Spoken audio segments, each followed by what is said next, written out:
Today we're going to be looking at Lunar Tides in the color Aurora.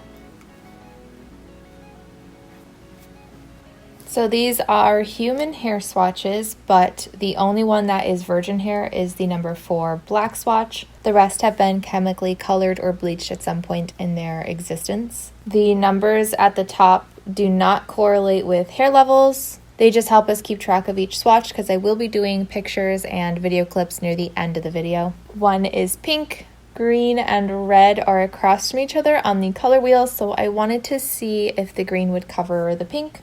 2 is gray, 3 is a natural red, 4 again is black, so 4 to 11 is a range that goes to a platinum blonde, and then number 12 is like a toned version of number 11. So to start, I will be taking the dye directly out of the container and I'll be applying it to the top of each swatch. And then some people do like to dilute their dyes, so I'll do a diluted version at the bottom of each swatch. Please keep in mind, everyone's hair is different, which means everyone's hair will take dye differently. Also, I've noticed that different screens and monitors can make colors, like the undertones, look a little bit different. So please just use my video as a reference for how this could possibly turn out for you.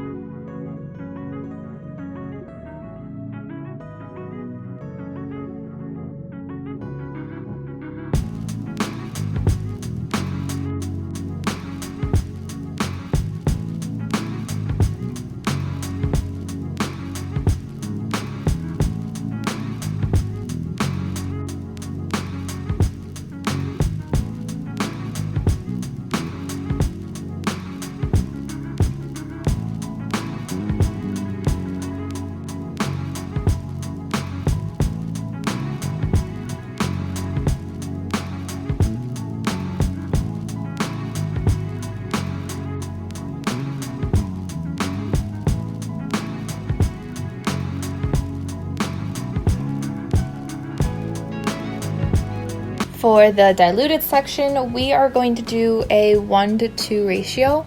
So that'll be 1 part of the Aurora, 2 parts of diluter.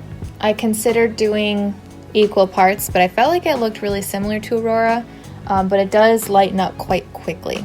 If you're unsure what diluter is, my simple, easy answer that I like to give is that it's just something that lightens the color of your semi-permanent dye. And if you're wondering, I always just use a plain white conditioner.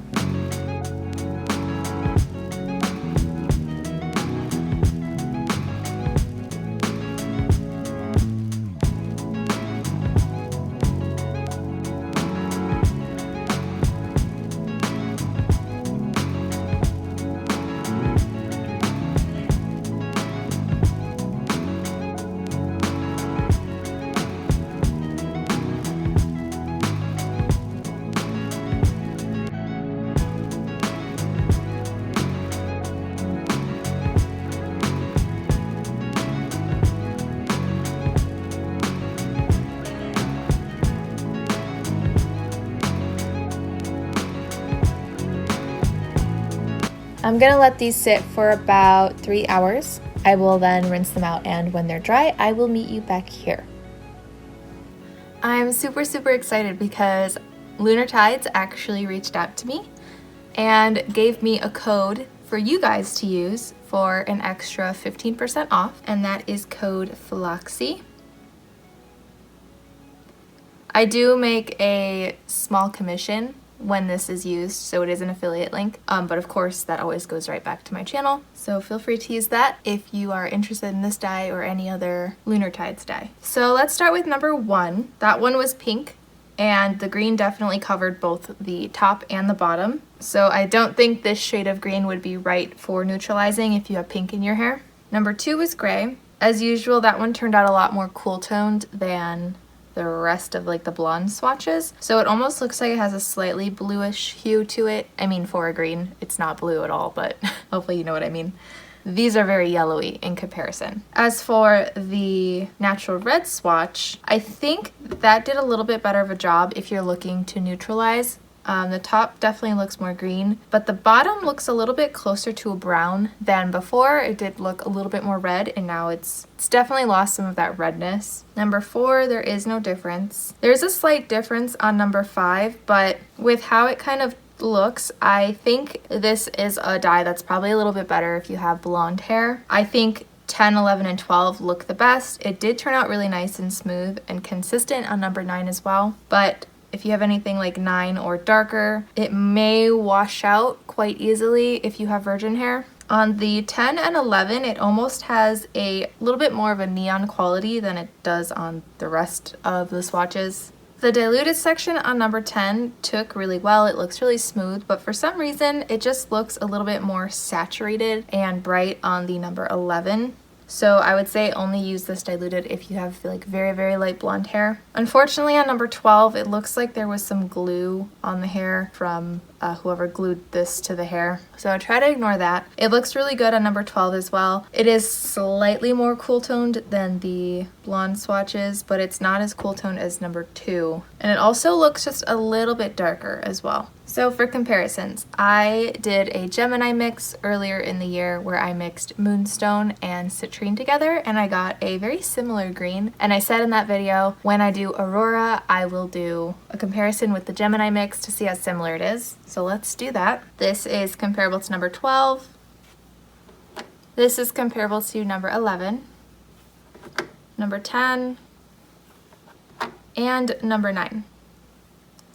If you couldn't tell, I definitely have a lot more citrine in the bottom mixture, so we're just going to compare the top part of the mixture. On the number 11 swatch, it's actually not too far off. If you added a little bit more Moonstone, it would probably be a little bit closer in undertone to Aurora, but the Citrine and Moonstone mix is a little bit more muted and it's not quite as bright. I wouldn't say Aurora is necessarily neon green, but in comparison to this, it's definitely a lot more saturated. I actually really don't have any grains that look like this. The next comparison we're gonna do is Manic Panic in the color Electric Lizard, and that is because it's the most yellowy undertone green that I have. The rest of my lighter greens are just to blue in undertone. So this is comparable to number 12. This is comparable to number 11, number 10, and number 9. So obviously Electric Lizard is extremely neon, especially on the Platinum Blonde swatch. And even though it is more neon even on the other swatches, I did feel like it wasn't a too far off comparison to the diluted section. But now compared to this, Aurora definitely looks a little bit more muted. So it's a very unique color. But like I said, all the rest of my greens were definitely way too blue in undertone. They just didn't look similar enough. At least this has a slight bit more similarities because the yellow undertones, but hopefully that helped anyways. So now I'd like to get into our before and after clips. Those, as well as any pictures or clips you see after this part of the video, will all be done in natural lighting.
I hope this video helped. If you have a request, I do have a link below to a Google form you can fill out, but just remember, I only do dyes that do not test on animals. Thank you so much to my patrons, and thank you so much for watching, and I hope to see you in my next video.